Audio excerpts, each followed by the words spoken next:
All right, here is alcohol control version 2.0 on the Ecu-gn controlling the pump. So here is the solid state relay.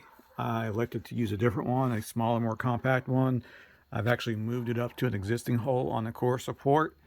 And this is accessible with the hole, the nose on the car. It's still very accessible. You do have to take the battery out, but the battery needs to come out anyway. You just run a bolt behind it.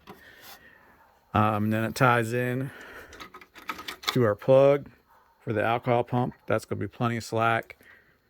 And then over here we have the wiring harness going to the transducer,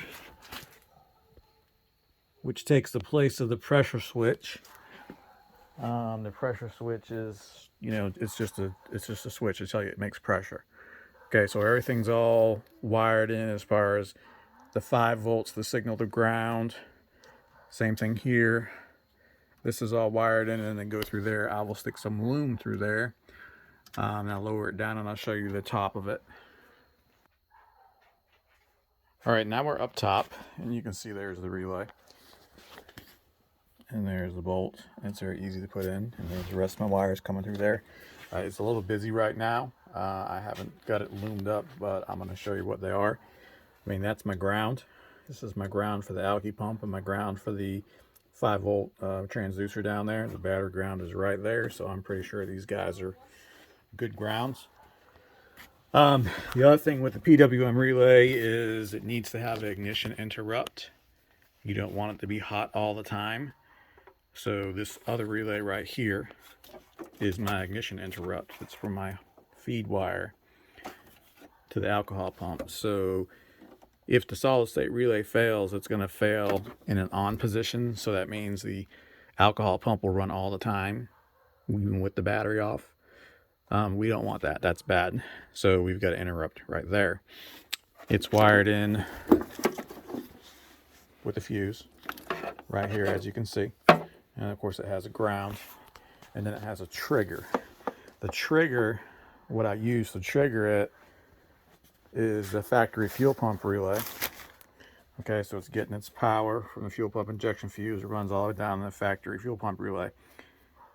Version 1, I had it triggered on this side, which is always hot in the run. Ignition, crank, whatever, it's all going to be hot. I've moved it to this leg of the relay, so it's only going to get power when the fuel pump relay gets power. So it's going to prime.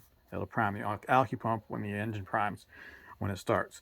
When the engine is running, if the relay is closed, which it shouldn't be, but if it fails, it will. That's key. Left that out.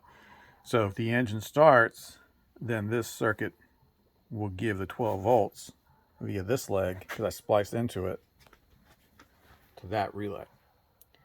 So if this relay fails on, the only way we're going to have an event where the engine gets flooded with alcohol is when the engine is running, not when the engine is stopped.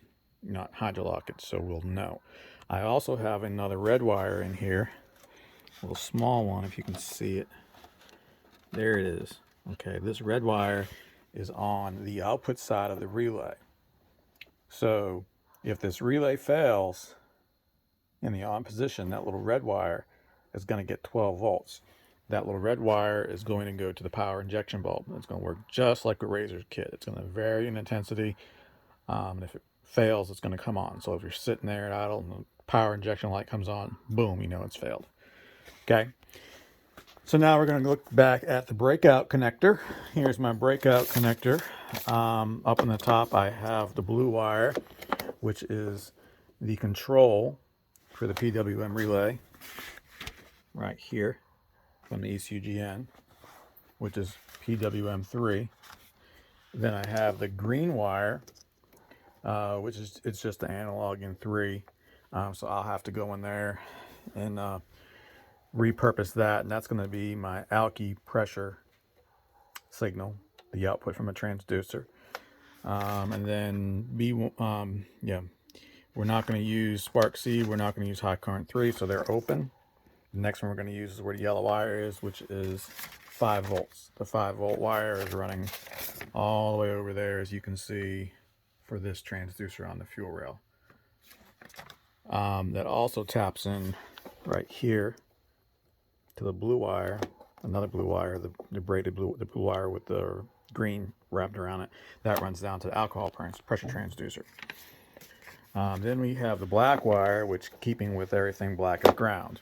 Okay, so the ground, these sensors have got their grounds. That sensor's grounded over there. This sensor's grounded in this circuit right here.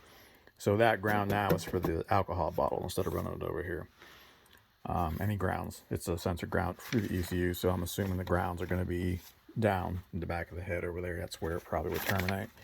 Then I have my 4 auxiliary outputs, and I borrowed 2 or used 2 of them.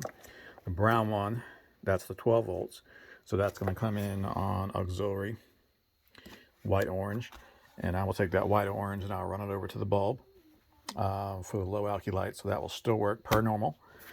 And then this red wire here, that is the wire coming from the power side of the PWM relay. So when the PWM relay is on, this will have some voltage. It will run to the power injection bulb on the instrument cluster, and it will light up and let you know that the alcohol pump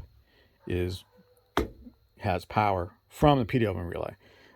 You also can configure the Ecu-gn to turn on the check engine light anytime it's called water injection, but it's alcohol injection in this case. Anytime the water injection table is being activated, I can trigger the check engine light too. I'm not sure if I'm gonna do that because that might confuse customers. But yeah, this is it's gonna work. It's worth the effort, in my opinion, to do that. And what it eliminates under the dash is the Alky control box, the map sensor. Obviously, it eliminates a lot of stuff, and the computer's in control of it. And I will have alcohol pressure safety, which can save an engine, which can go to default, which can default to, say, base pressure on this one, which is probably going to be 12 to 15 psi. So if we're running 28 psi and it hits the safety, it'll drop it, it'll save it, versus running out of alcohol and blowing it up.